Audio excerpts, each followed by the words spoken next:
स्वागत है आप सबका मेरे चैनल बायोलॉजिकल साइंस में। आज के इस वीडियो में हम 12th बायोलॉजी जीव विज्ञान के लेसन 3 के लास्ट के कुछ टॉपिक जो है वो कवर करेंगे। और ये टॉपिक है निषेचन, भ्रूणपोष, भ्रूण, फल एवं बीज। इससे पहले के 3 वीडियोस में हमने इसके जो लेसन 3 जो है इसके बाकी का जो पोर्शन जो है वो कवर किया था। अगर आपने वो वीडियोस नहीं देखे हैं तो उसके लिंक आप डिस्क्रिप्शन बॉक्स में देखकर और उन वीडियो से पढ़ सकते हैं। अब आज की वीडियो का जो टॉपिक है पहला निषेचन। निषेचन अब यहाँ पर हम बात करने वाले हैं पुष्पीय पादपों में निषेचन। निषेचन जैसा कि आप जानते हैं कि नर एवं मादा युग्मक के संलयन को हम निषेचन कहते हैं। अब पुष्पीय पादपों में निषेचन की जो क्रिया है उसमें सबसे पहला जो स्टेप है वो है परागकण का अंकुरण या जर्मिनेशन ऑफ पोलन ग्रेन। तो जब परागण की क्रिया द्वारा मृतिकाग्र पर पहुंच जाते हैं तब जो स्त्री केसर है वह उस परागकण की पहचान करता है। यदि वह परागकण उसी जाति का है तो वहाँ पर उस परागकण का अंकुरण हो जाता है। अंकुरण के फलस्वरूप एक रासायनिक क्रिया होती है। रासायनिक प्रभाव के कारण परागकण जो है मृतिकाग्र की सतह पर चिपक जाते हैं और जल का अवशोषण करते हैं। अवशोषण के पश्चात परागकण जो है फूल जाते हैं और परागकण के जनन छिद्र के द्वारा पराग नलिका या पोलन ट्यूब निकलती है। इस तरह से हम चित्र में देख सकते हैं। सामान्य तौर पर एक ही पराग नलिका भ्रूणकोश में प्रवेश करती है और बाकी की जो पराग नलिकाएं हैं वो नष्ट हो जाती हैं, परंतु कभी कभी एक से अधिक भी प्रवेश कर सकती हैं। अब पराग नलिका को सर्वप्रथम एक पादप पोर्चुलिका ओलेरेसिया में देखा गया था।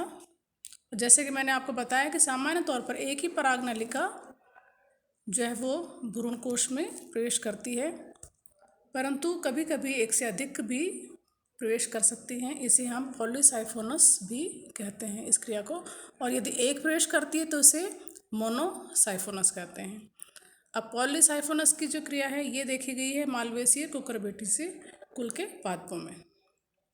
अब पराग नलिका के द्वारा परागकण से 2 नर युग्मक जो हैं वो प्रवेश करते हैं। अब दोनों नर युग्मक जो हैं वो पराग नलिका के माध्यम से ही भ्रूणकोश में आ जाते हैं। अब अगला जो स्टेप है वो है पराग नलिका का बीजांड में प्रवेश। अब पराग नलिका का बीजांड में प्रवेश 3 तरीके से हो सकता है। पहला पोरोगैमी, दूसरा चैलेजोगैमी और तीसरा है मीजोगैमी। पोरोगैमी क्या है? इस प्रकार के प्रवेश में जब पराग नलिका बीजांड द्वारा या माइक्रोपाइल के द्वारा प्रवेश करती है तो उसे हम पोरोगैमी कहते हैं। और अधिकांश पादपों में ये इसी प्रकार से होती है। दूसरा है चैलेजोगैमी। इसमें पराग नलिका चलाजा से होती हुई प्रवेश करती है। मीजोगैमी, इसमें पराग नलिका बीजांड में बीजांड व्रंत द्वार या अध्यावरण से होती हुई प्रवेश करती है। उदाहरण के लिए कुकुरबिटा, तो हम इसे मीजोगैमी कहते हैं। अब बीजांड में प्रवेश करने के पश्चात उसके बाद अगली क्रिया होती है द्विनिषेचन या दोहरा निषेचन। द्विनिषेचन या दोहरा निषेचन की खोज सर्वप्रथम नॉस्टिन नामक वैज्ञानिक ने 1898 में की थी। अब भ्रूण कोश में प्रवेश करने के बाद पराग नलिका से 2 नर युग्मक मुक्त होते हैं। उसमें से एक नर युग्मक अंडकोशिका से संलग्न हो जाता है जिससे बनता है युग्मनज। इसे हम सत्य निषेचन या ट्रू फर्टिलाइजेशन कहते हैं। अब दूसरे नर युग्मक का क्या होता है? दूसरा नर युग्मक ध्रुवीय केंद्रकों से संयोजित होता है या संलयन होता है जिससे बनता है प्राथमिक भ्रूणकोश केंद्रक। और इसमें 3 केंद्रक होते हैं, अर्थात ये जो संरचना जो है या इस प्रकार की संलयन को हम त्रिसंलयन भी कहते हैं। तो एक तो हो गया हमारा सत्य निषेचन और दूसरा हो गया त्रिसंलयन। तो दोनों जब को मिलाकर हम कहते हैं द्विनिषेचन या दोहरा निषेचन। अब दोहरा निषेचन का महत्व क्या है? क्यों होता है पादपों में दोहरा निषेचन? तो इसके 2 महत्व हैं। पहला, यदि पौधे में केवल संयुग्मन होता है और त्रिसंलयन नहीं होता तो भ्रूणपोष नहीं बनेगा, जिसके फलस्वरूप अविकसित भ्रूण वाला बीज बनेगा या बीज जो है वो उसको पोषण नहीं मिलेगा। दूसरा है द्वितीय निषेचन के फलस्वरूप ही भ्रूणपोष का निर्माण होता है। भ्रूणपोष ही भ्रूण को भोज्य पदार्थ उपलब्ध कराता है। भ्रूणपोष में मात्र एवं पितृ गुणसूत्र पाए जाते हैं, अतः भ्रूणपोषी कोशिकाओं में संकर ओज के कारण शरीर क्रियात्मक आक्रामकता दिखाता है, या उसमें जो है वो वृद्धि जो है वो अधिक होती है। अब त्रिशीलन के फलस्वरूप जैसे कि हमने समझा है भ्रूणपोष बनता है। अब ये भ्रूणपोष 3 प्रकार के हो सकते हैं। पहला केंद्रकीय भ्रूणपोष, दूसरा हेलोबियल भ्रूणपोष और तीसरा है कोशिकीय भ्रूणपोष। इसके ऊपर भी कई बार प्रश्न आता है। अब केंद्रकीय भ्रूणपोष क्या है? इसमें भ्रूणपोष केंद्र का विभाजन मुक्त केंद्र की होता है, अर्थात केंद्र का विभाजन तो हो जाता है परंतु कोशिका भित्तियाँ नहीं बनती। और इस प्रकार का जो भ्रूणपोष होता है उसमें केंद्रक मुक्त रूप से घूमते रहते हैं, उदाहरण के लिए नारियल। दूसरा है हिलोबियल भ्रूणपोष। इसमें भ्रूणपोष केंद्र के विभाजन के फलस्वरूप 2 कोशिकाएं बनती हैं, एक बड़ी और एक छोटी।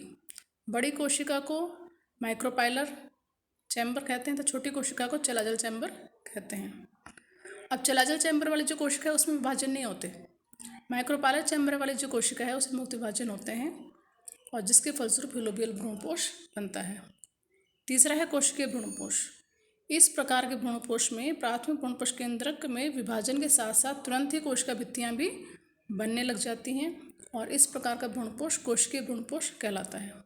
इस तरह से हम इसका डायग्राम या चित्र बना सकते हैं। ये केंद्रकीय भ्रूणपोष, ये कोशिकीय भ्रूणपोष और ये हिलोबियल भ्रूणपोष। अब अगला टॉपिक है भ्रूण का विकास।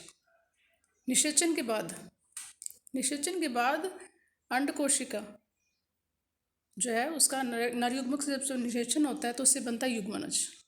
युग्मनज से समसूत्री विभाजन द्वारा भ्रूण का निर्माण होता है।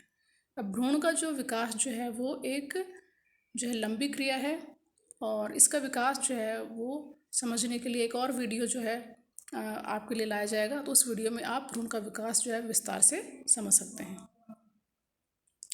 अगला टॉपिक है बीज का निर्माण। निषेचन के पश्चात जब निषेचन हो जाता है उसके बाद बीजांड के अन्य भागों में भी परिवर्तन होता है, जिसके फलस्वरूप बीजांड परिवर्तित होकर बीज बनाता है। इसके बाहरी अध्यावरण को बीजचोल व भीतरी अध्यावरण को आंतचोल या टैगमन कहते हैं। तो बाहरी टेस्टा और अंदर की जो परत है उसे टैगमन कहते हैं। फल का निर्माण। निषेचन के पश्चात अब बीजांड से तो बीज बन गया, अब अंडाशय जो है वो फूलकर फल का निर्माण करता है और अंडाशय भित्ति जो है उससे बनती है फल भित्ति। फल भित्ति की 3 परतें हो सकती हैं। भाफल भित्ति ये फल का छिलका बनाती है। मध्य फल भित्ति ये फल का मध्य भाग होती है जैसे आम, आड़ू, खजूर आदि। और अंतःफल भित्ति ये फल का भीतरी भाग बनाती है। ये प्राय पतला, झिल्लीदार या कठोर या अस्थिल होता है। तो इस तरह से ये हमारा जो तीसरा पार्ट जो है वो पूरा हो गया और नेक्स्ट वीडियो में हम पढ़ेंगे इसका जीव विज्ञान का, बायोलॉजी का अपना अगला जो पार्ट है उसका अध्ययन करेंगे। Thanks for watching.